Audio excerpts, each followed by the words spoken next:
ہماری ریاست میں فی الحال امن و امان ہے اور فی الحال ایسا کوئی خطرہ سر پہ نہیں منڈلا رہا ہے جس سے بہت زیادہ ڈرا جائے یا پریشان ہوا جائے. لیکن حالات کب بدلیں گے، کیسے بدلیں گے، یہ کہنا بہت مشکل ہے.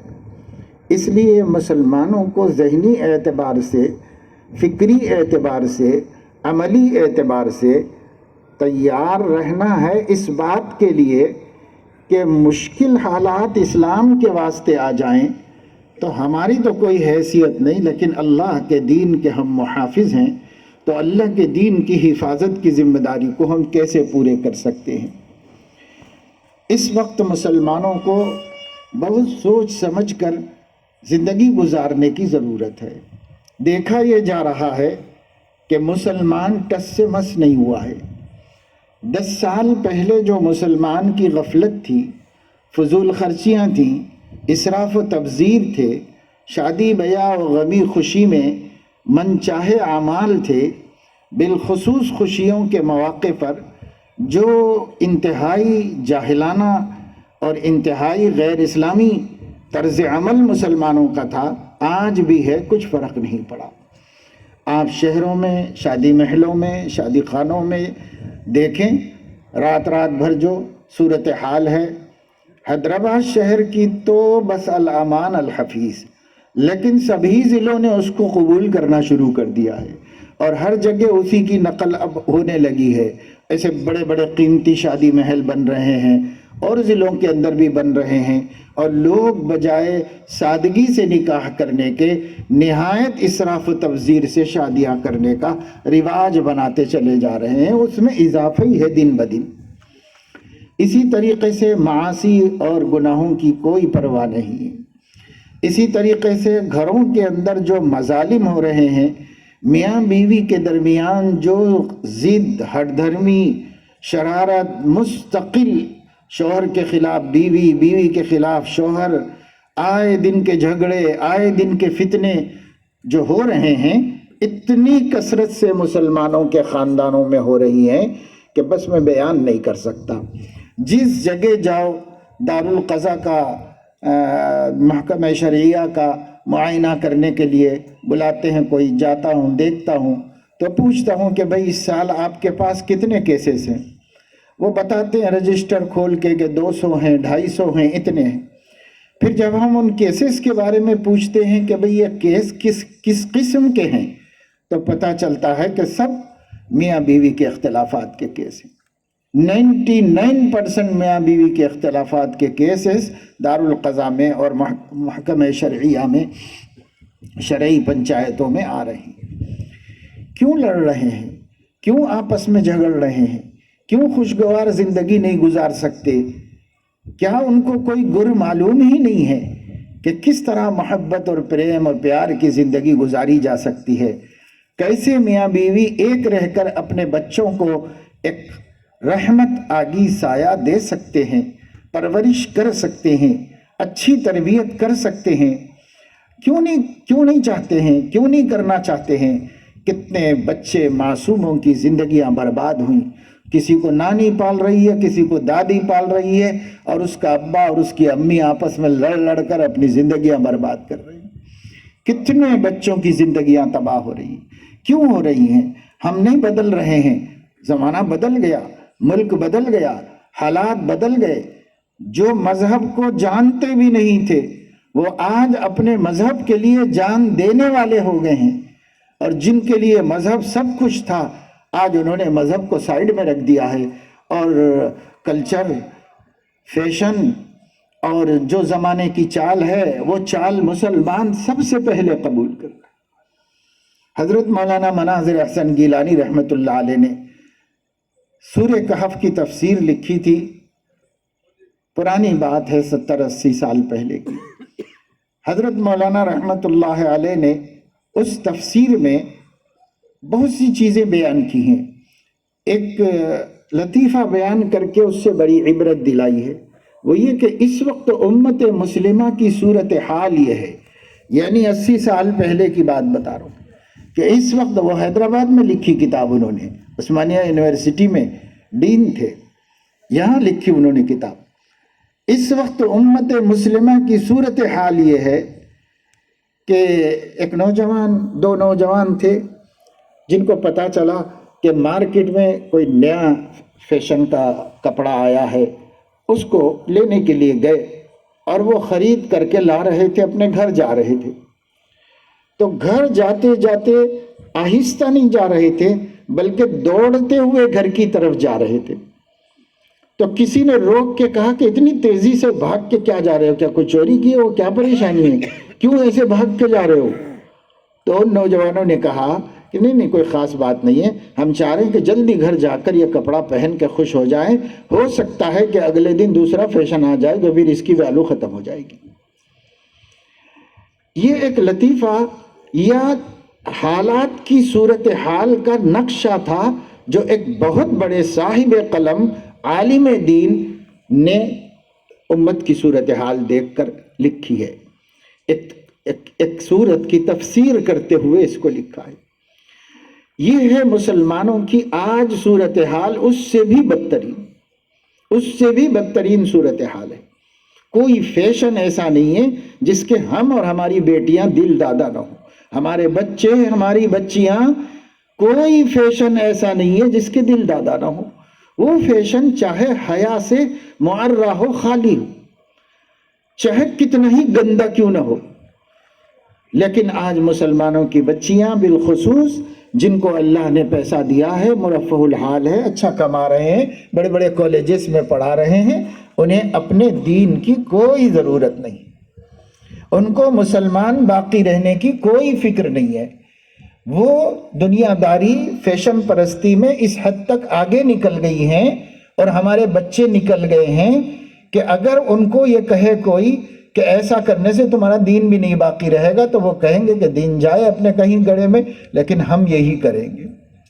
آج اس وقت صورتحال مسلمانوں کی ایسی ہے، بالخصوص مالدار طبقے کی یہ صورتحال ہے، اور غریبوں کی، سلم ایریا میں رہنے والے، دیہاتوں میں چلے جاؤ، آپ کو جینز پینٹ ملے گا، آپ کو ٹاپ ملے گا، آپ کو بچیاں طرح طرح کے مغربی لباس کے اندر دکھائی دیں گی، گاؤں کے اندر مل جائیں گی آپ کو۔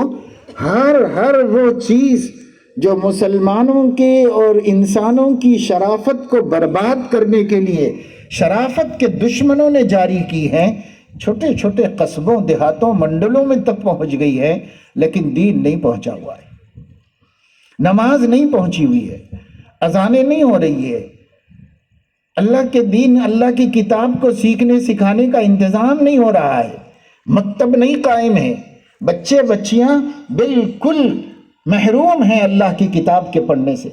یہ سب کچھ ہو رہا ہے، ہم دیکھ رہے ہیں، ہماری آنکھیں دیکھ رہی ہیں، لیکن میرے دوستو عزیزو، ہمارے دل میں، ہمارے سینے میں اب دل نہیں ہے، ہمارے سینوں میں پتھر ہیں۔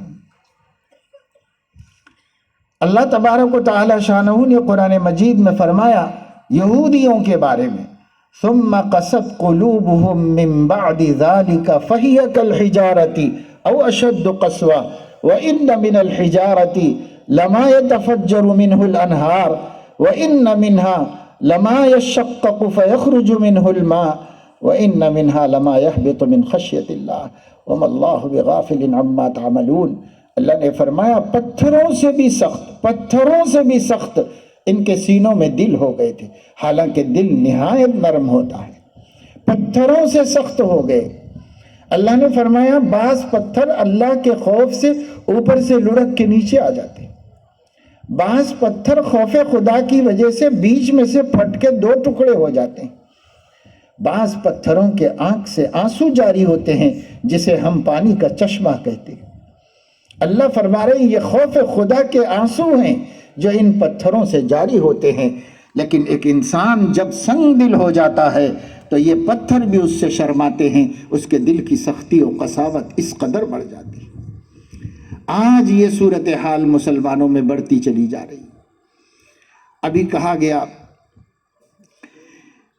کئی برس پہلے کی بات مفتی صاحب اپنی رپورٹ میں بتا رہے تھے کہ میں نے کہا کہ طریقہ یہی ہے ایمان کو بچانے کا کہ ایسے اسکول و کالجز کھولے جائیں جس کے اندر اسلامی نہج پر اور مسلمانوں کے عقیدے کے مطابق اس ماحول میں اعلیٰ عصری تعلیم کا انتظام کیا جائے۔ یہ ہماری پرانی بات ہے۔ آج ہمارے سامنے ہماری یہ تجویز بھی معطل ہو گئی۔ یہ تجویز میری کئی برس پہلے کی ہے۔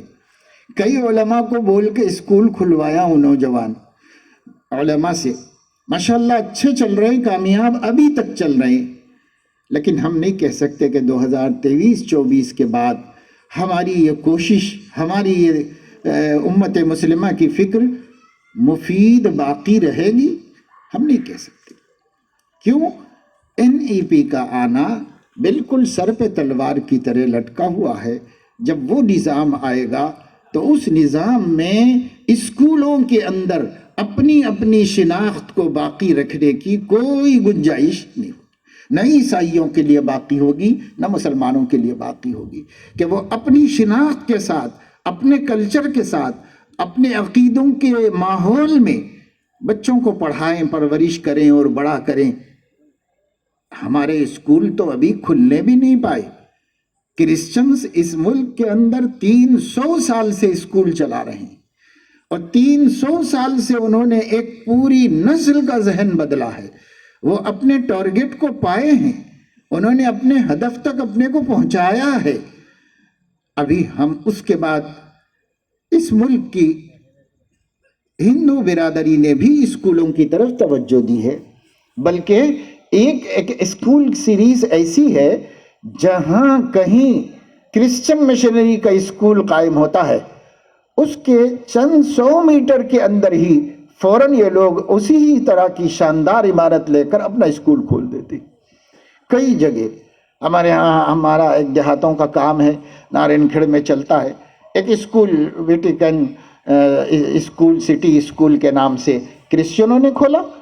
1 سال 1.5 سال بھی نہیں گزرنے پایا کہ اس کے سامنے ایک اور ہندو مشنری اسکول کھل گیا، کیا تاکہ ہمارے بچے وہاں جا کر عقیدے خراب نہ کریں۔ تو ان کو کرنا چاہیے، انہوں نے کوئی غلط کام تو نہیں کیا۔ ہر قوم کو اپنے بچوں کے عقیدوں کے تحفظ کے بارے میں سوچنا چاہیے۔ عیسائیوں نے جو اثر ڈالا تھا ہندو سماج کے اوپر، تو ہندو سماج کے سمجھداروں کو فکر ہوئی اور ان کی فکر کی تعریف کرنا چاہیے۔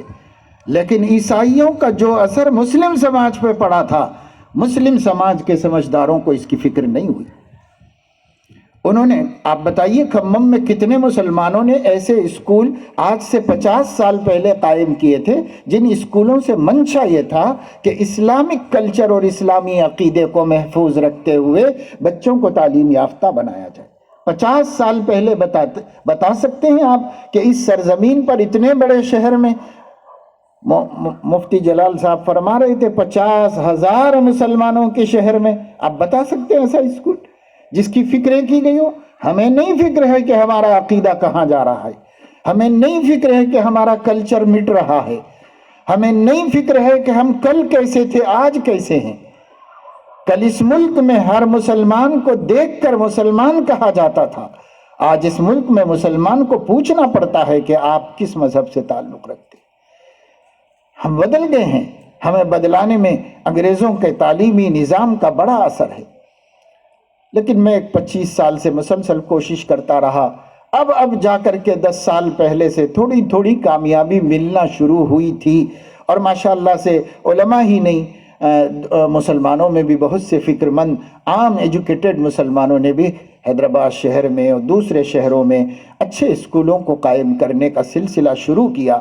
اب ایک اچھی خاصی تعداد اس کی ہو گئی ہے، لیکن ایک ایسے وقت میں ہمیں ہوش آیا کہ اس کے بعد دوسری مصیبت سامنے کھڑی ہوئی۔ اب تو یہ بھی چلنے والی بات نہیں ہے۔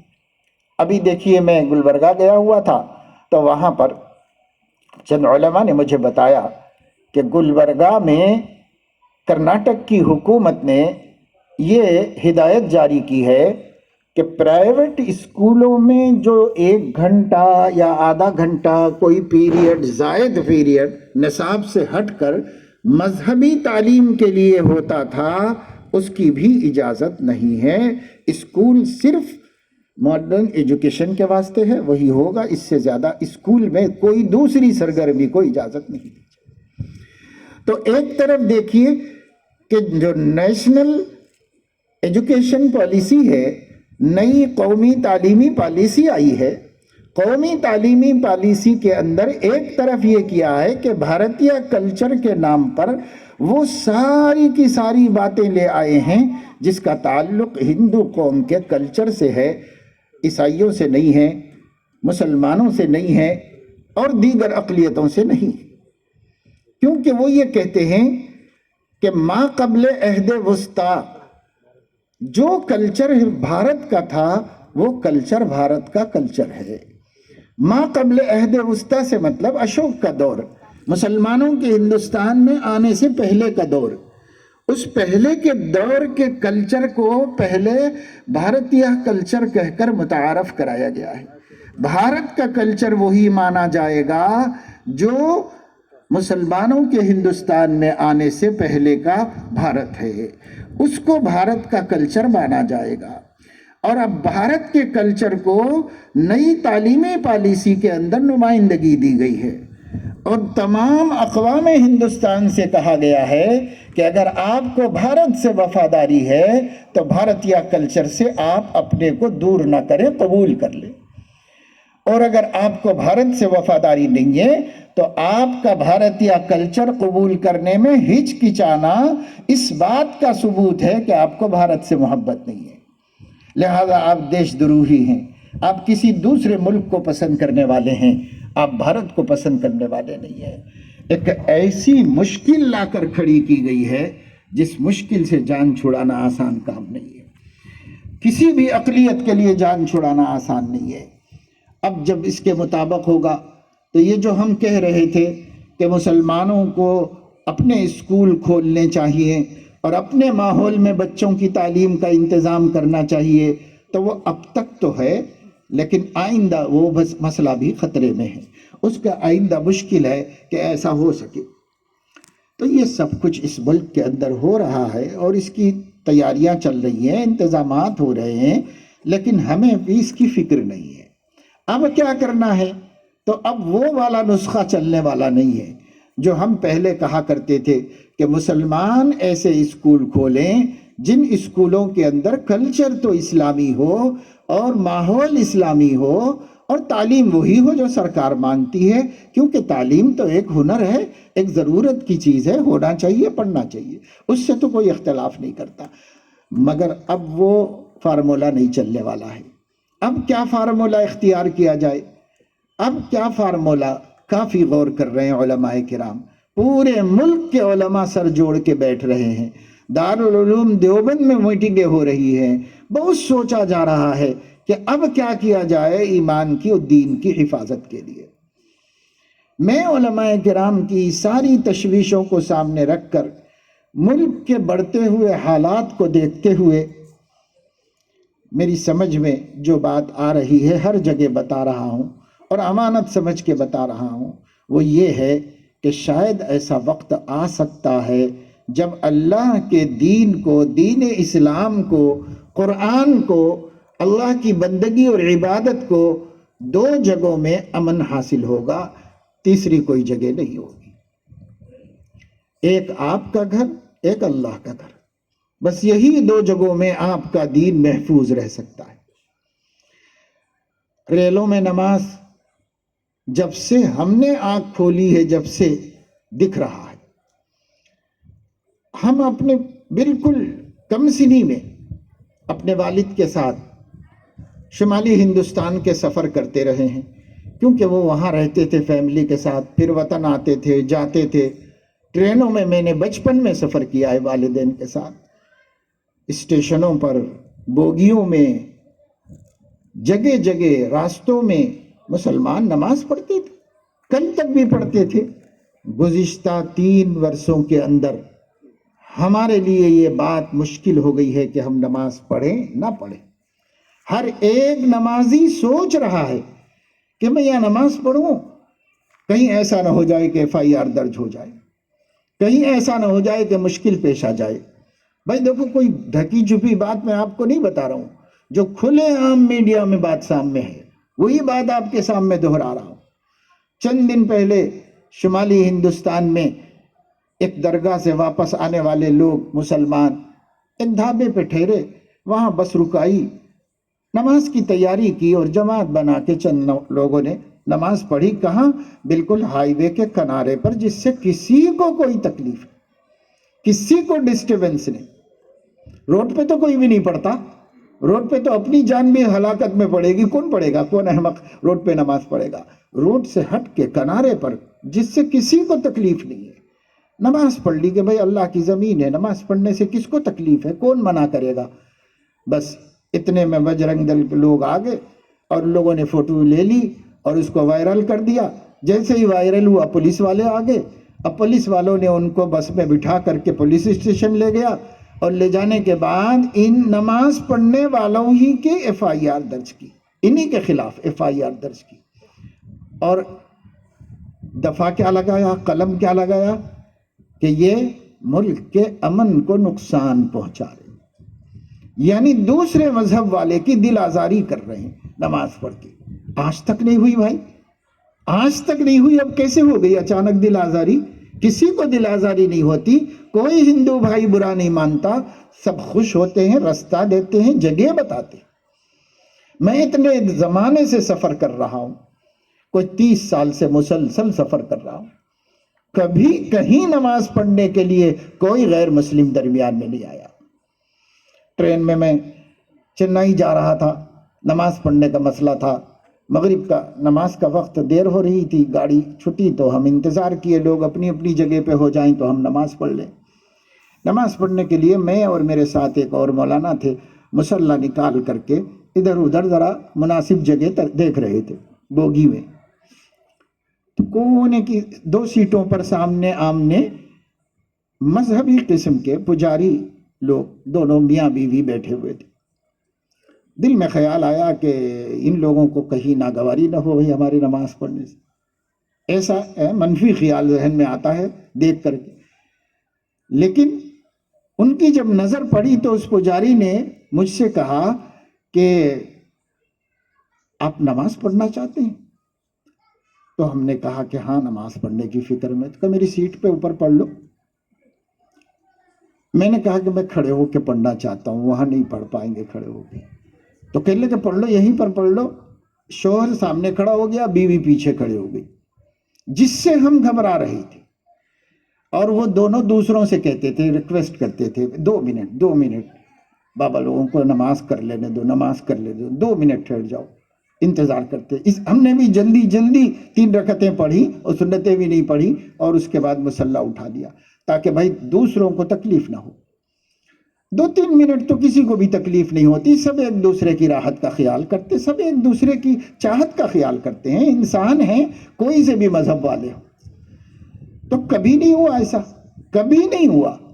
ایسے بھی موقع آئے کہ نماز پڑھنے کے لیے ہم مسجد ڈھونڈ رہے، مسجد نہیں ملی، تو مندر والوں نے، غیر مسلموں نے، ہندوؤں نے کہا کہ مسجد تو اندر گاؤں میں ہے، اگر آپ کو نماز پڑھنا ہے تو یہاں پڑھ لیجئے نا، مندر میں، یہاں بھی صاف ستھرا ہے، پاک رہتا ہے بالکل، یہاں پر پڑھ لیجئے۔ یہ بھی کسی کو تکلیف نہیں تھی۔ آج یہ کیا ہو رہا ہے؟ جان بوجھ کے ہو رہا ہے۔ آج بھی نہیں ہے، میں کہتا ہوں آپ کہیں نماز پڑھ لیجئے، عام ہندو ہم کو کچھ نہیں کہے، لیکن ڈر بٹھایا گیا ہے کہ ہمیں ڈرنا ہی ڈرنا ہے کہ کون دیکھے گا اور کون فوٹو لے لے گا اور کون جو ہے اس کو وائرل کر دے گا، پھر کیا مسئلہ ہوگا۔ ابھی اسی مہینے کے اندر ریلوے میں ایسا ہوا، کوئی نماز پڑھ رہے تھے، آج کوئی نئی بات تھی، لیکن اس کی فوٹو آئی، وائرل ہوئی، اور جب اس کی ویڈیو وائرل ہوئی تو ریلوے کے ذمہ داروں نے کہا ہم تحقیق کریں گے اور اس کو یقینی بنائیں گے کہ مسافروں کو کسی سے تکلیف نہ پہنچے۔ یعنی اب تک وہ تکلیف نہیں تھی، اب تکلیف ہو گئی ہے، اور اس کو پھر قانون بنا دیا جائے گا۔ اس کا ڈر بیٹھ رہا ہے لوگوں کے اندر، اس لیے نمازی پریشان ہیں کہ بھئی یا تو نماز مسجد میں پڑھو یا کہیں نہیں پڑھو۔ دیکھو آپ مال میں نماز پڑھی تھی، کیا بات تھی، ہم نے یورپ کی دکانوں میں نماز پڑھی، انگلینڈ میں کوئی نہیں منع کرنے والا، کوئی نہیں روکنے والا۔ ہمارے ایک شاگرد ہیں، انہوں نے کہا کہ میں 11 مرتبہ یہ جو وائٹ ہاؤس ہے امریکہ میں، اس کے سامنے کے لان میں 11 مرتبہ میں نے نماز پڑھی ہے قصدن۔ نماز کا ٹائم ہوا تو وہیں رکا کے وہیں جا کے پڑھا۔ پولیس وہاں کھڑی ہوئی، اٹینشن، پوری دنیا کا سب سے حساس ملک، اور اس کا جو ہے اس کی پارلیمنٹ جہاں سے وہ پوری دنیا پہ دادا گیری کر رہے ہیں، وہاں پر کتنی فوج ہوگی، پولیس ہوگی، انتظامیہ ہوگا، لیکن انہوں نے بتایا کبھی کسی نے مجھے نہیں روکا، کبھی کسی نے منع نہیں کیا نماز پڑھنے سے۔ لیکن آج ہمارے ملک میں بھی کوئی نہیں، میں کسی غیر مسلم ہندو بھائی کی برائی نہیں کر رہا ہوں، کسی کے دل میں نفرت نہیں ہے۔ ایک ماحول باقاعدہ زبردستی بنایا جا رہا ہے، ایک لابی یہ کر رہی ہے، ورنہ عام ہندو بھائیوں میں کوئی تکلیف نہیں ہے کسی سے، وہ مددگار ہیں۔ میں دیہاتوں میں مسجدیں بنایا ہوں، کئی جگہوں پر مسلمانوں نے کوئی جگہ نہیں بتائی مسجد کے لیے، ایک غیر مسلم صاحب آئے کہنے لگے میرا اتنی ساری جگہ ہے مولوی صاحب، کہیں سے بھی کہیں بنا لو، میں دیتا ہوں، اور اس نے ناپ کے بتا دیا اتنی جگہ لے لیجئے، یہاں بنا لیجئے مسجد، اور بنائی ہم نے، اور اس کو کوئی تکلیف نہیں۔ بعض دیہاتوں میں گئے تو مسلمانوں نے کہا کہ یہاں پر مسجد کی ضرورت ہے، تو غیر مسلم بھی سب جمع تھے، ان لوگوں نے بھی کہا کہ ہاں ضرورت ہے، ہم لوگ بھی ان کی سفارش کرتے ہیں، ان کی کوئی جگہ نہیں ہے ان لوگوں کو عبادت کرنے کے واسطے، تو مندر تو ہے مسجد نہیں ہے، آپ لوگ کچھ بندوبست کریے، ہم سے بھی جو ہو سکا مدد کریں گے آپ کی۔ یہ ماحول ہے، میں بتا رہا ہوں، عوام کا یہ ماحول ہے، لیکن اس ماحول کے برخلاف جان بوجھ کے ایک ماحول بنایا جا رہا ہے۔ وہ ماحول یہ ہے جو فوراً ویڈیو بنانا اور اسے وائرل کرنا، اور فوراً پولیس کا اٹینشن ہو جانا، فوراً پولیس کا اس کو خلاف قانون قرار دے دینا۔ کیوں؟ اس واسطے کہ سیکولر ملک ہے، سیکولر ملک میں کوئی اپنے مذہب کو عام اسپیس پر، پبلک اسپیس پر نہیں عمل کر سکتا، یہ کہا جا رہا ہے، اور یہی دفعہ لگائی جا رہی ہے۔ میں ابھی رجسٹری کرانے کے لیے گیا تھا چند دن پہلے، مدرسے کا ایک مسئلہ تھا، داخل ہوتے ہی سامنے مورتیاں تھیں، اور ان مورتیوں کے اوپر باقاعدہ پوجا ہونے کے نشانات تھے۔ رجسٹرار کے پیچھے مورتی لگی ہوئی تھی، وہ پبلک اسپیس ہے، سیکولر ملک کا آفس ہے، سب قوموں کے لیے ہے یا کسی ایک قوم کا ہے، ہم کس سے پوچھ سکتے ہیں؟ دوسرے ٹرسٹ کی رجسٹری کے لیے حیدرآباد ہی کے ایک دوسرے آفس میں گیا، اس آفس میں بھی داخل ہوا، داخل ہوتے ہی مورتی لگی ہوئی ہے، اور مورتی کے باقاعدہ پوجا ہونے کے نشانات بھی اس کے اوپر ہیں، تازہ پوجا ہو رہی ہے، لوگ اس سے مدد حاصل کر رہے ہیں، شکتی حاصل کرو بھائی، ہم کو تو تکلیف نہ کل تھی نہ آج ہے، کسی کے مذہب سے ہم کو تکلیف نہیں ہے، لیکن ہمیں یہ سوچنا ہے ہم کریں تو قانون کے خلاف، کوئی کرے تو قانون کے خلاف نہیں۔ یہ کیا آئیڈیالوجی آئی ہے ملک کے اندر، یہ سوچنے کی چیز ہے، یہ غور کرنے کی چیز ہے۔ میں ابھی کل ہی کی بات ہے کہ کسی اور سرکاری آفس میں گیا، وہاں بھی بالکل داخل ہوتے ہی برابر لگی ہوئی تھی تصویر، بہت بڑی سی، وہاں پر بھی لگی ہوئی تھی، یعنی آج ہی کی بات ہے، آج ہی صبح میں بینک میں سائن کرنے کے لیے گیا کسی کارروائی کے سلسلے میں، تو اس میں بھی لگی ہوئی تھی۔ ہمیں تکلیف نہیں ہے، ہر ایک کو اگر کسی اپنی مذہبی عقیدے سے، آستھا سے سکون ملتا ہے تو لینے دو، ہمیں بھی تو لینے دو، ہمیں بھی تو سکون ملتا ہے، ہم نے کسی کو ستایا تو نہیں، ہم نے کسی کو تکلیف تو نہیں دی، ہمیں کیسے کام کر رہے ہیں 2 منٹ 5 منٹ میں جلدی سے نماز پڑھ لیں، ایسی نماز پڑھ۔ اگر لوگ ٹرینوں میں، مصروف جگہوں میں نوافل پڑھیں، لمبی نماز پڑھیں، ہم علماء اس کے بھی خلاف ہیں، کیونکہ لمبی نہیں، مختصر سی پڑھ کے فریضہ ادا کر کے ہٹ جاؤ تاکہ انسانوں کو تکلیف نہ دے۔ اللہ خود انسانوں کو تکلیف دینا نہیں چاہتا، تو ہم کیوں اس کی عبادت کر کے انسانوں کو تکلیف دیں؟ میں یہ آپ کے سامنے حالات اس لیے بتا رہا ہوں تاکہ آپ سمجھیں کہ اس وقت میں بدلتے حالات میں ہم سانس لے رہے ہیں، بدلتے حالات میں ہم زندگی گزار رہے ہیں۔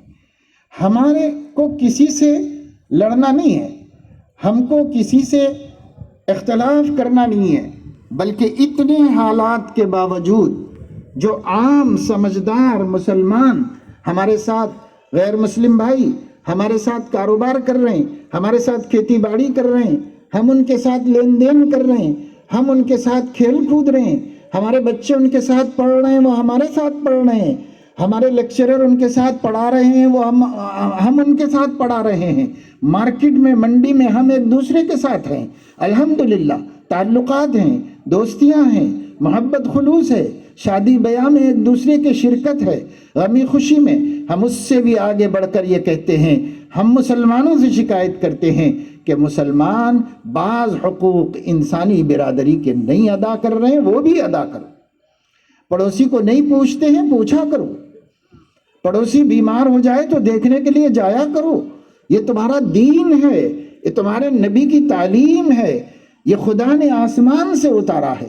نبی پاک صلی اللہ علیہ وسلم نے فرمایا، جبرائیل میرے پاس برابر آتے رہے پڑوسی کے حقوق بتانے کے لیے، برابر آتے رہے، یہاں تک کہ مجھے یہ خیال ہونے لگا کہ اب کسی وقت جبرائیل یہ بھی حکم لے کے آ جائیں گے کہ پڑوسی میراث میں بھی شریک ہوگا۔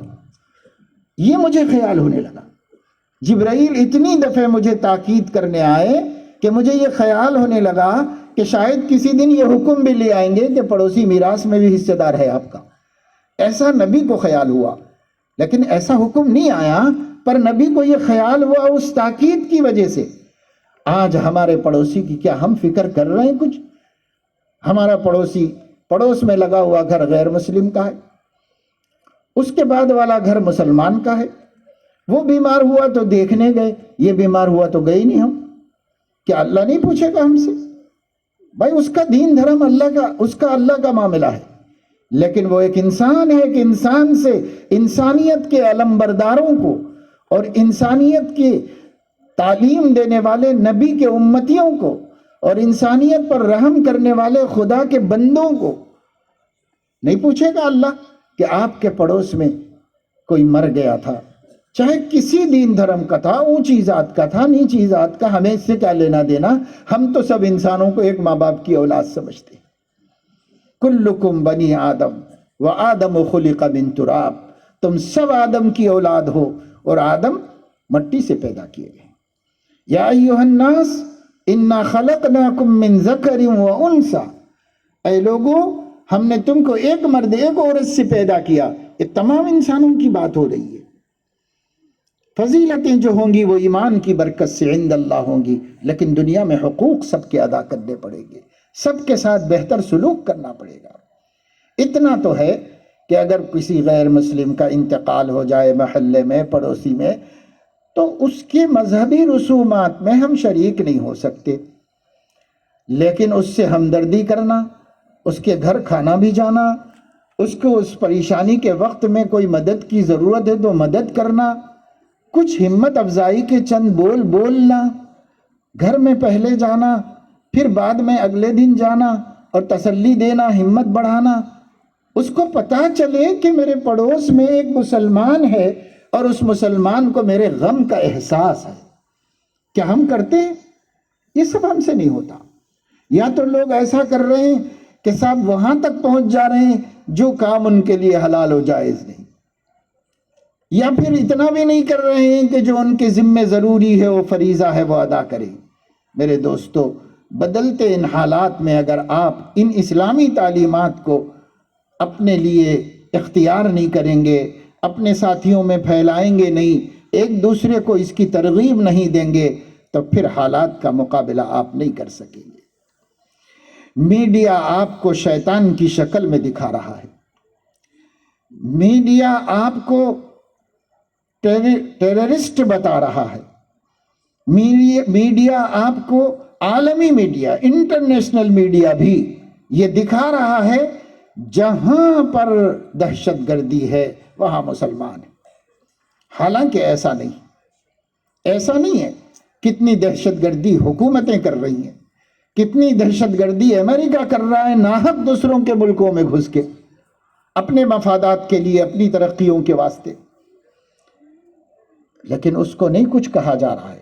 جہاں مسلمان سے کوئی غلطی ہوئی بس وہاں دہشت گردی کا، وہاں ٹیررزم آ جائے گا، وہاں جہاں شکل ٹوپی ہے داڑھی ہے، آپ چاہے داڑھی منڈا دیں، آپ چاہے ٹوپی پہننا چھوڑ دیں، آپ سپر ڈال دیں، ہار مان لیں کہ میں کسی زاویے سے کسی پہلو سے مسلمان ہی نظر نہ آؤں لوگوں کو تاکہ چین سے جی سکوں، تو یاد رکھیے وہ ماننے والے نہیں ہیں حتی تتبع ملتہ، اس پہ بھی وہ راضی ہونے والے نہیں ہیں۔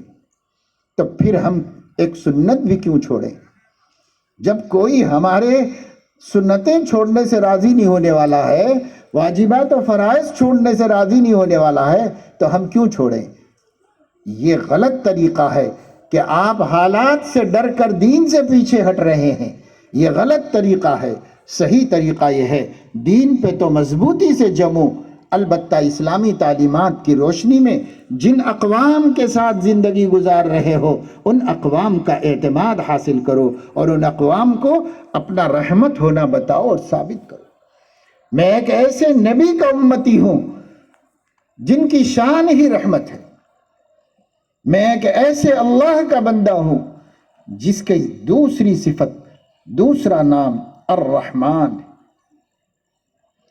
الراحمون یرحمہم الرحمن ارحموا من فی الارض یرحمکم من فی السماء۔ یہ ہمارے علماء جانتے ہیں کہ محدثین کی مسلسل بالاولیت، یعنی جو حدیث پڑھانے والا استاذ ہے، شروع یہ طریقہ کہ جب وہ سبق پڑھانے کے لیے بیٹھتا ہے، کتاب کا آغاز کرتا ہے، تو پہلی حدیث جو پڑھاتا ہے وہ پہلی حدیث یہ ہے، الراحمون یرحمہم الرحمن ارحموا من فی الارض یرحمکم من فی السماء۔ جو لوگ زمین پر رحم دل ہیں رحمان ان پر رحم فرماتا ہے، اے میرے امتیو تم بندوں پر رحم کرو، خدا تم پر رحم کرے گا۔ یہ پہلی حدیث ہمارا ہر استاذ پڑھاتا ہے، ہر محدثی پہلی حدیث پڑھاتا ہے، اس کو حدیث مسلسل بالاولیت کہتے ہیں۔ پہلی بات جو محدث سنائے وہ یہ سنائے۔ ہم ایسی قوم ہیں، ہم اس دین کے ماننے والے ہیں، پھر ہم کیسے کسی کی حق تلفی کر سکتے ہیں؟ اس لیے صرف میرے دوستو، حقوق انسانی کا جو منشور ہمارے نبی نے حجۃ الوداع میں، جمعے کے دن عرفات کے میدان میں، جبل رحمت کے دامن میں اپنی اونٹنی قصوہ پر سوار ہو کر 90 لاکھ مسلمانوں کو فرمایا تھا، اور اس کے بعد کہا تھا تم میں سے جو حاضر ہیں وہ غائبین تک میری بات پہنچا دیں۔ فَلْيُبَلِّغِ الشَّاهِدُ مِنْكُمُ الْغَائِبَ، یہ جو حضور علیہ السلام نے فرمایا تھا وہ کیا خطبہ تھا؟ آج بہت سے لوگوں کو اتنا تو یاد ہے کہ حاضرین غائبین تک پہنچا دیں۔ فَلْيُبَلِّغِ الشَّاهِدُ مِنْكُمُ الْغَائِبَ، یہ کہنے والے بھی وہ جو اس دن کا خطبہ تھا وہ جانتے بھی نہیں، بیان بھی نہیں کرتے، بیان بھی نہیں کرتے۔ اس دن کا خطبہ کیا تھا؟ اس دن کا خطبہ حضور علیہ السلام نے جو بیان کیا ہے، ڈاکٹر حمید اللہ پیرس میں بہت بڑے اسلامک اسکالر گزرے ہیں، مسلمانوں کی شان ہیں، ہماری ہی سرزمین سے تعلق رکھتے تھے، انتقال ہو گیا۔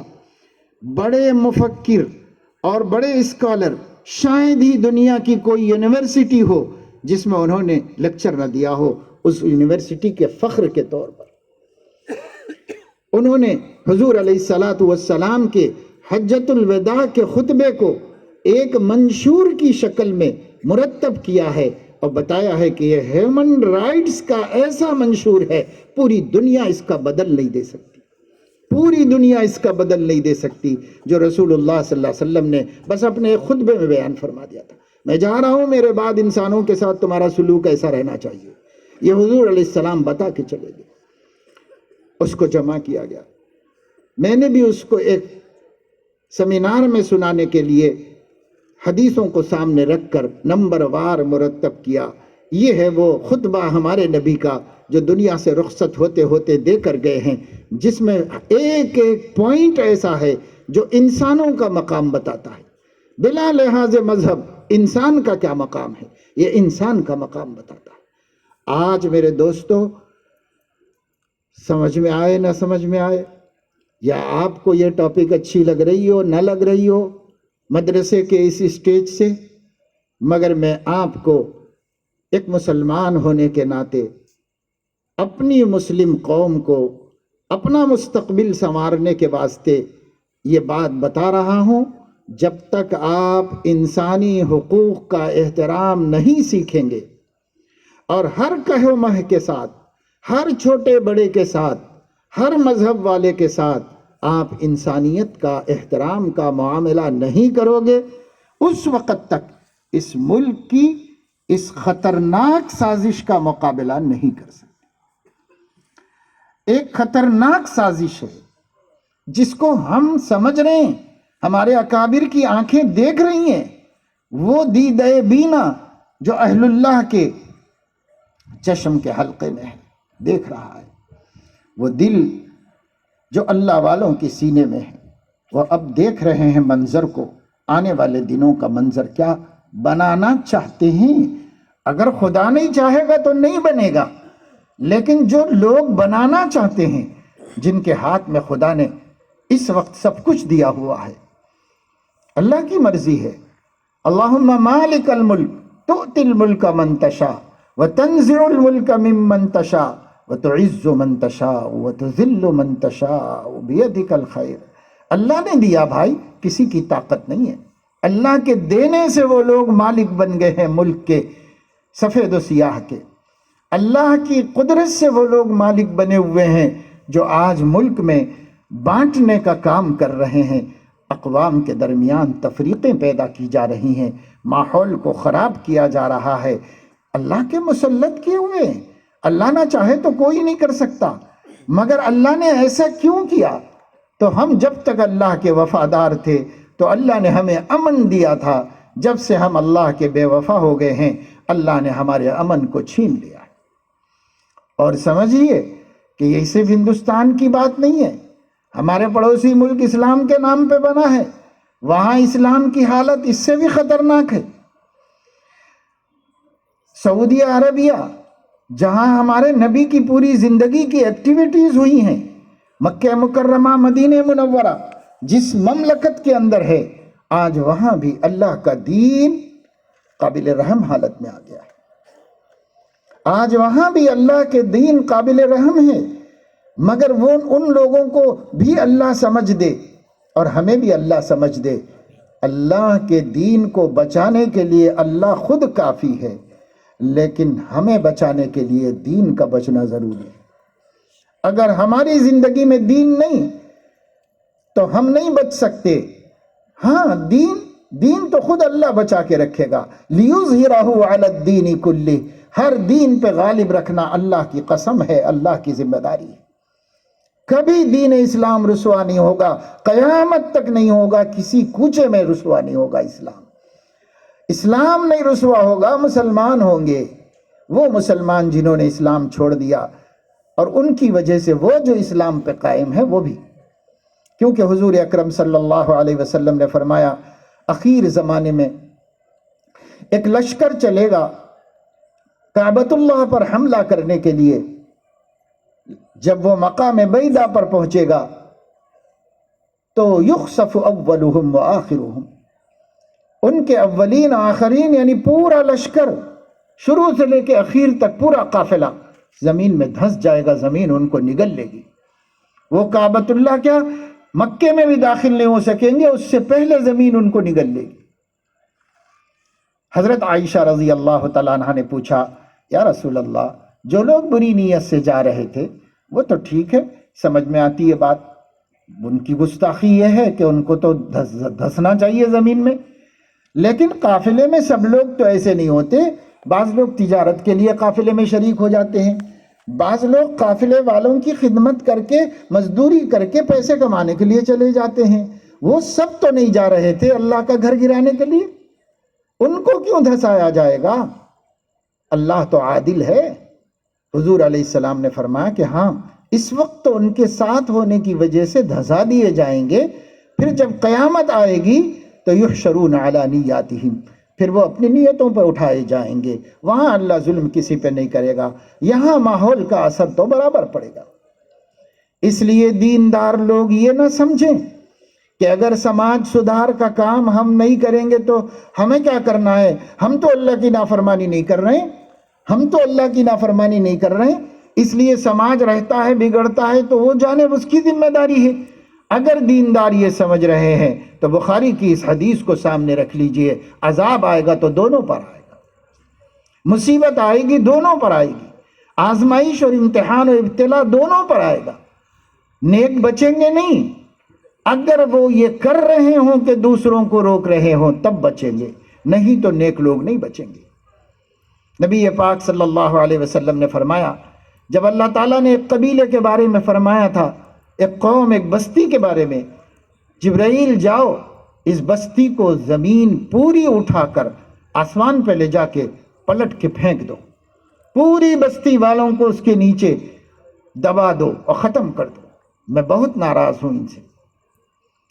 اللہ کے فرشتے جبرائیل نے اللہ تعالیٰ کے سامنے کہا، پاک پروردگار، ایک بندہ اس بستی میں ایسا بھی ہے، ہمارے علم میں آیا ہے ایک بندہ بستی میں ایسا بھی ہے، لم یعصک طرفۃ عین. عربی جاننے والے ہمارے علماء سمجھ سکتے ہیں، آپ ترجمہ سمجھ لیجیے. لم یعصک طرفۃ عین، ایک بندہ ایسا ہے پل جھپکنے کے بقدر بھی آپ کی نافرمانی نہیں کیا ہے، پوری زندگی کلین ہے، پوری زندگی منور اور روشن اور نورانی ہے، اس واسطے کہ پوری زندگی میں پل جھپکنے کے بقدر بھی آپ کی نافرمانی نہیں کی. ایسا متقی پرہیزگار ایک بندہ ہے، اس کو ہٹا لیں، اس کو ہٹا کر باقی لوگوں پر آپ کا عذاب مسلط کر دیں. اللہ تعالیٰ نے فرمایا نہیں، پہلے اس کو پٹکو، اس کے بعد سب کو اس پر پٹکو، اس لیے کہ وہ خود تو نیک بن کے زندگی گزار رہا تھا، اس کے سماج میں میرے بندے میری نافرمانی کر رہے تھے، اس کے ماتھے پہ شکن بھی نہیں آیا تھا. یہ سکون، یہ اطمینان، یہ اپنی دینداری پہ ناز، یہ اپنے نمازوں کی پابندی پہ غرور اور مسلم امہ کی فکر نہ کرنا ہمیں نہیں بچا سکے گا اللہ کے عذاب سے. ہمیں ان کا درد محسوس کرنا ہے، ہمیں اپنے سینے میں اس کی ٹیس محسوس کرنا ہے. وہ دکھ جو نبی کو اپنے قبر مبارک میں ہو رہا ہے اور وہ تکلیف جو اللہ کو عرش اعظم پر ہو رہی ہے، اس تکلیف کا ہمارے دل میں بھی اثر ہونا چاہیے. اگر ہم اس تکلیف کو نہیں محسوس کرتے تو ہم خدا کے بندے اور نبی کے امتی کہلانے کے قابل باقی نہیں رہے. ذمہ داری ہے، یہ ذمہ داری صرف علماء کی نہیں ہے، یہ ذمہ داری صرف مدرسے چلانے والوں کی نہیں ہے، یہ ذمہ داری ہر اس شخص کی ہے جس نے لا الہ الا اللہ کا دعویٰ کیا ہے. ہر اس شخص کی یہ ذمہ داری ہے. اپنے سماج سدھار کی فکر کرو، اپنے گھروں میں اللہ کا دین لاؤ، اپنے بیٹیوں میں اللہ کا دین لاؤ. آج مسلم بیٹیاں اللہ رسول کو رسوا کرنے کے لیے کھڑی ہوئی ہیں. اللہ کا دین لاؤ. کیسے کیسے ارتدادی فتنے چل رہے ہیں، الحاد اور زندقہ عام ہے. ایسی ایسی باتیں انٹرنیٹ کے ذریعے سے عام کی جا رہی ہے کہ مسلمان اپنے عقیدے میں شک کے شکار ہو جائے. کیا قرآن اللہ کی کتاب ہے؟ اب سوچتے رہو، غور کرتے رہو. کیا محمد اللہ کے رسول ہیں؟ سوچتے رہو، غور کرتے رہو. ایسی ایسی باتیں سوالات چلا رہے ہیں، لوگوں میں پھیلا رہے ہیں. اور لوگ جو ہیں علم نہیں رکھتے، مسلمان علم نہیں رکھتے، مسلمانوں کو نہیں پتا ہے. ہر مسلمانوں کی عقیدے کی ضرورت کے عنوان پر خطابات ہوتے رہنے چاہیے. ابھی مہاراشٹر میں ایک قصبہ ہے اوسا، وہاں سیرت کا جلسہ تھا اور لوگ بڑی تعداد میں جمع کیے تھے.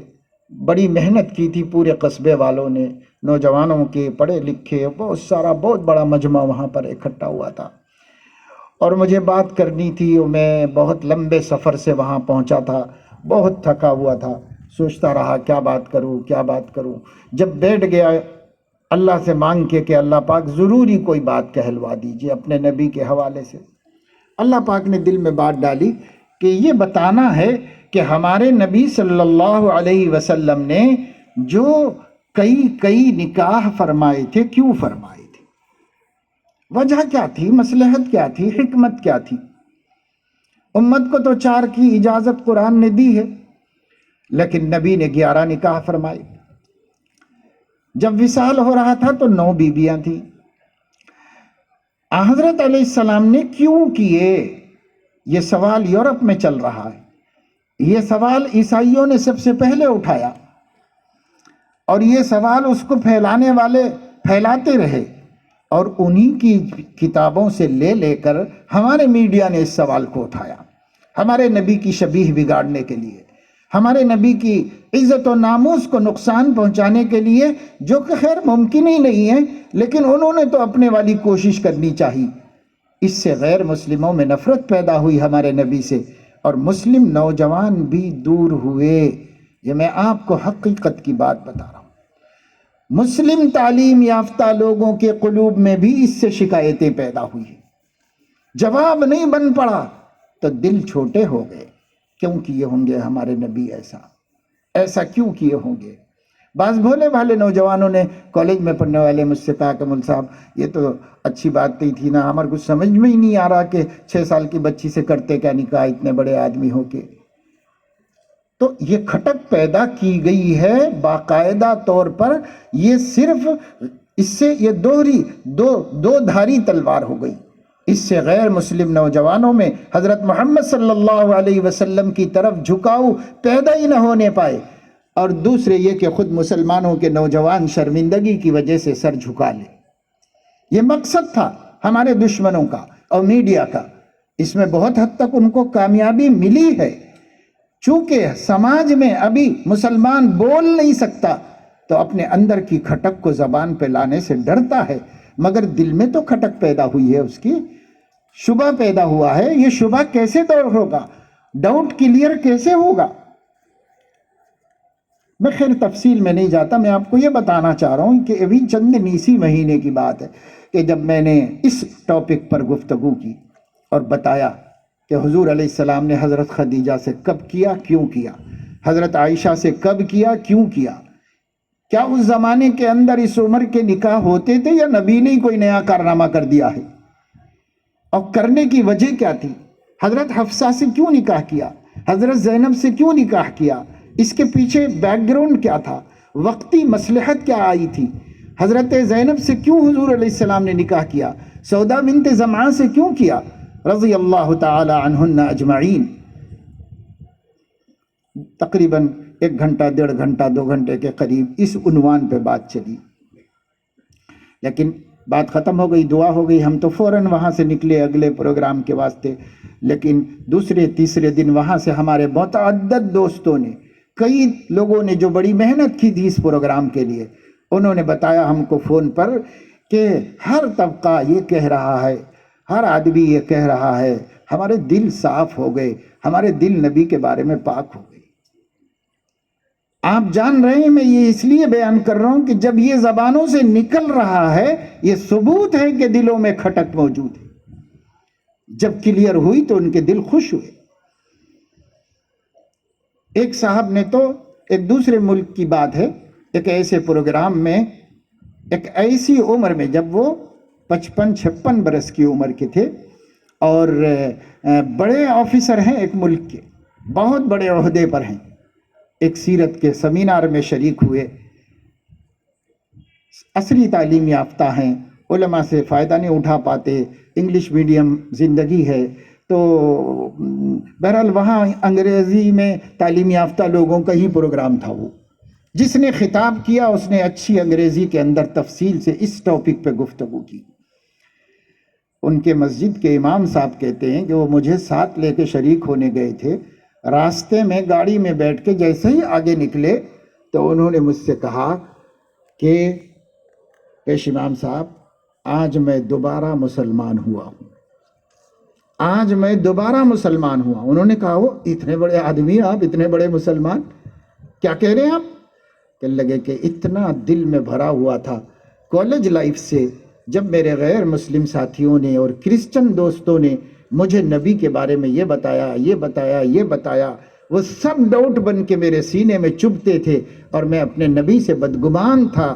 آج کے اس لیکچر کے بعد دل صاف ہوتا چلا گیا، صاف ہوتا چلا گیا۔ میں نے دل میں اپنے نبی کی روح سے معافی مانگ لی اور میں نے اپنے کو سچا مسلمان بنا دیا۔ کتنے لوگوں کا آج یہ ڈاؤٹ ہے؟ اگر ہمارے مساجد کے متولی حضرات ہیں، ان سے بھی میں بہت ادب کے ساتھ ہاتھ جوڑ کے عرض کرتا ہوں کہ آپ اپنے امام عالم دین کو ٹاپک کا پابند مت کیجیے، آپ ان کو اس کی آزادی دیجیے کہ امت کو جس چیز کی ضرورت ہے اس پر بیان کریں۔ علماء کو محدود کر دیا گیا، علماء کے ذہن خرید لیے گئے اور ان کو بولنے کی اجازت نہیں ہے۔ نتیجہ یہ ہو رہا ہے کہ لوگ کس دلدل میں پھنس رہے ہیں، ایمان کتنا ضعیف ہو رہا ہے، اللہ رسول سے تعلق کتنا کمزور ہوتا چلا جا رہا ہے۔ آج عقیدوں پہ گفتگو کرنے کی ضرورت ہے، آج اللہ کی معرفت کے بیان کرنے کی ضرورت ہے۔ حق تعالی شانہ کی قدرتوں اور قوتوں سے امت ناواقف ہے۔ کبھی کہتے تھے بچے ناواقف ہیں، آج 50 برس کے تعلیم یافتہ لوگ اللہ کو نہیں جانتے، بس اتنا مانتے ہیں کہ ہمارا ایک اللہ ہے، لیکن نہیں جانتے اللہ کو۔ نبی کی معرفت نہیں ہے، نبی سے محبت جیسی ہونی چاہیے نہیں ہے ہمارے قلوب میں۔ کیوں؟ اس پر گفتگو ہی نہیں ہو رہی ہے، عقیدوں پہ گفتگو نہیں، مسائل پر گفتگو نہیں، شرعی احکامات پر گفتگو نہیں۔ لوگ مارکیٹ میں جا کے دیکھو، مسلمانوں کی بڑی تعداد ربوی کاروبار کرتی ہے، سودی لین دین ہے، لونز پر بڑھتے چلے جا رہے ہیں، قرضے قرضے قرضے، خودکشیاں کر رہے ہیں، زندگی برباد ہو رہی ہے، اللہ مٹا رہا ہے ان کو۔ یمحق اللہ الربا ویربی الصدقات۔ کیوں؟ اس پر گفتگو ہی نہیں ہو رہی۔ یہ ٹاپک پر کھل کے بات کی جائے۔ اللہ سے جنگ کرنا ہے، سودی کاروبار کرنا، اللہ سے جنگ کرنا ہے، اور جو اللہ سے جنگ کرے گا وہ ہارے گا، جیتے گا کبھی بھی نہیں، کبھی نہیں جیتے گا۔ سماج میں اتنا عام ہو گیا ہے، سماج میں مسلم آفیسرز رشوت لینے میں دوسروں سے پیچھے نہیں ہے۔ ہم ان تعلیم یافتہ لوگوں کے سامنے رشوت کیا ہے، الراشی والمرتشی کلاہما فی النار، لیکن ہم نہیں بتا رہے ان کو۔ میاں بیوی کے جھگڑے عام ہو گئے ہیں، لیکن ہم یہ نہیں سکھا رہے اپنی بیٹی کو کہ بیٹی ایک مسلمان بیوی کیسے ہوتی ہے، شادی ہونے سے پہلے ہی سیکھ لو، میرے گھر میں سیکھ لو، میں سکھا دوں گی تم کو۔ ماں سکھائے ایک مسلمان بیوی کیسی ہوتی ہے، اپنے نبی کی تعلیمات کی روشنی میں، قرآن کریم کی تعلیمات کی روشنی میں سکھاؤ بیٹی کو شادی سے پہلے۔ کروڑوں کی شادیاں ہو رہی ہیں اس وقت میں، کروڑ کوئی بڑی بات نہیں رہ گئی۔ کتنی شادیاں ہیں جو کروڑوں کی ہو رہی، کروڑوں کی۔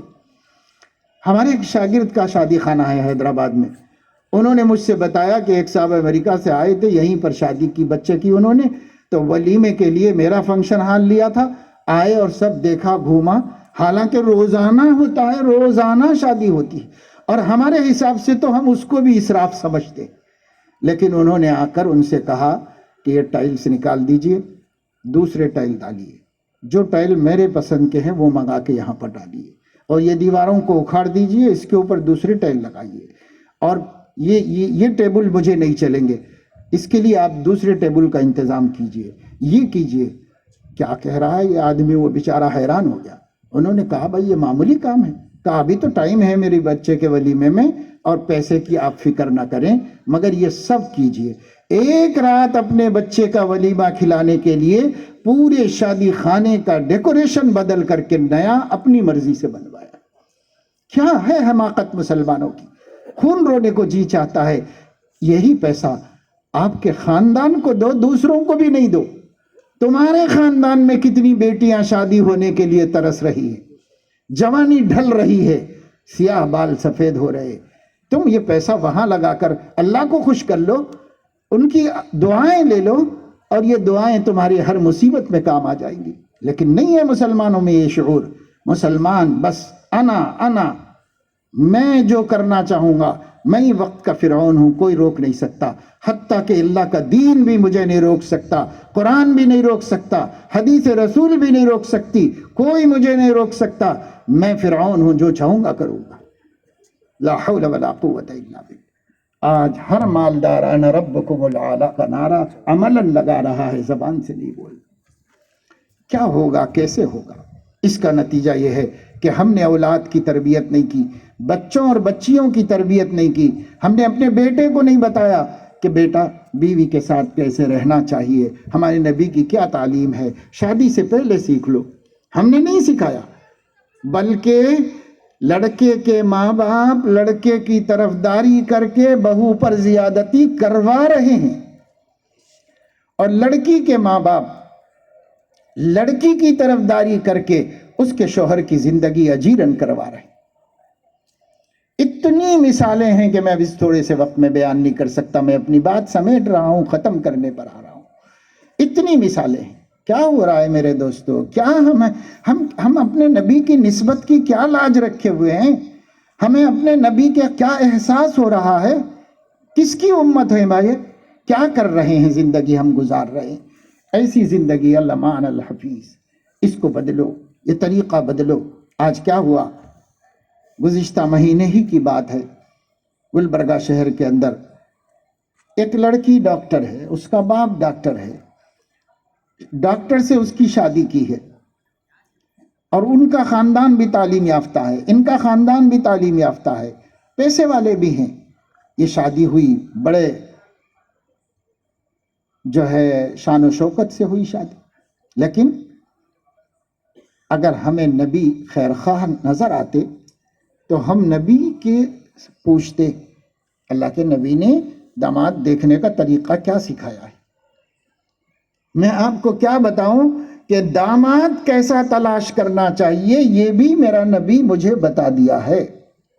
حدیث موجود ہے، احادیث علماء سے سمجھ لو آپ۔ بیٹی بہو کیسے تلاش کر کے لائی جاتی ہے، اس کا طریقہ بھی نبی نے بتا دیا ہے۔ اس سے زیادہ محسن نبی کون ہوگا جو آپ کو آپ کی ذاتی ضرورتوں کے بارے میں بھی خیر خواہی کر چکا ہے۔ لیکن آپ کیا کہتے ہیں؟ آپ نے بچی میڈیسن کری، ڈاکٹری ہونا، ڈاکٹری ہونا 26 سال کی ہو گئی، 28 سال کی ہو گئی، 30 سال کی ہو گئی، ڈاکٹر ہی ڈھونڈ رہے ہیں اور کوئی جوڑ نہیں لگ رہا ہے۔ الحمدللہ دین کی برکت سے میری ایک شاگردہ جس کو میں نے دین سکھایا بچپنے میں، اور ماشاءاللہ سے پھر اللہ پاک نے بڑا دینی ذوق شوق نصیب فرمایا، بچوں کو دیندار بنایا، بیٹی کو، بچے سب پڑھے لکھے، ایک بیٹی، اور وہ بیٹی جو ہے میڈیسن کی اعلیٰ درجے سے کامیاب ہوئی۔ بیٹی نے خود ماں سے کہا کہ امی مجھے ایک دیندار شوہر چاہیے، آپ اس کی شرط مت رکھیے کہ وہ بہت تعلیم یافتہ ہو، ڈاکٹر ہو، انجینئر ہو نہ ہو، یہ دوسرے نمبر کی بات ہے، مجھے پہلے ایک دیندار ساتھی چاہیے تاکہ میں اپنی زندگی ایک ایسے ساتھی کے ساتھ گزاروں جو دین پسند ہو اور میرے دین میں رکاوٹ نہ بنے، وہ بھی دیندار ہو، اور ہم دونوں ایک دوسرے کے مددگار ہوں، اور اللہ ہمیں جو امانت عطا فرمائے اس امانت کو دیندار بنا سکے۔ یہ ڈاکٹر لڑکی نے اپنی ماں سے کہا ہے، اور الحمدللہ پھر ان کو ایک ایسے گھرانے میں لڑکا مل گیا، ڈاکٹر تو نہیں لیکن یہ کہ تعلیم یافتہ ہے ماشاءاللہ، اچھے تجارت، اچھی کاروبار کرنے والے ہیں، ان کے گھر میں بہا کے چلی گئی۔ الحمدللہ سب دین پہ جمے ہوئے ہیں، خوش ہیں۔ آج کیوں نہیں ایسا سوچا جا رہا ہے؟ ذرا پیسے کیا کما لیے، وہ بیٹی کو پڑھا لیا، اب پڑھاتے ہی اب دین وین کچھ نہیں چاہیے۔ زندگی بنانے میں گزر گئی، میرے بچے تعلیم یافتہ ہوں، اپنے بچوں کو پڑھایا، ہر بیٹی کو ڈاکٹر بنایا، بڑی بیٹی ڈاکٹر بنی، 2 مہینے پہلے اس کو ڈگری ملی ایک یونیورسٹی سے، اس ڈگری کے دن گھر میں خوشی تھی، اور اس کی رشتہ تلاش کر رہے تھے، اس کی شادی کرنے کی سب فکریں ہو رہی تھیں۔ تو جب ماں باپ اور بھائی کالج سے اپنی بیٹی کو لانے کے لیے اور اس خوشی کے دن اس کو مبارکبادی دینے، گلپوشی کرنے کے لیے پہنچے، تو اس نے ملاقات نہیں کی، فون پہ رابطہ کیا، تو ایک جملہ ماں سے کہا، آپ لوگ مجھے بھول جائیے، میں فلاں غیر مسلم دوست کے ساتھ آج کوڈ میرج کر کے چلی جا رہی ہوں، اب مجھے آپ لوگ بھول جائیں، مجھے چھوڑ دیں۔